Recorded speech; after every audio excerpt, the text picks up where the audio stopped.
নুহু বলবে আমি পাপী বড়ই গুনাহগার, আমার কি আর শক্তি আছে করিতে উদ্ধার। এই মুহূর্তে যাও না তোমরা সামনে দৌড়াইয়া, সামনে আমার ইব্রাহিম নবী আছে দাঁড়াইয়া। ইব্রাহিম কয় আমি পাপী কান্দি বসে হেথা, নবী হইয়া বইলাছিলাম তিনটা মিথ্যা কথা। তাই ইব্রাহিম কয় নাফসি নাফসি,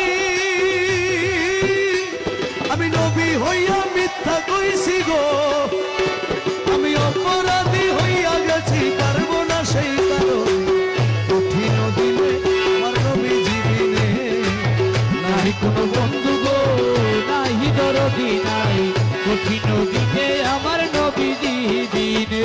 ইব্রাহিম কয় আমি পাপী বড়ই গুনাহগার। কোন কোন নবী গেল? আদম গেল, নুহু গেল,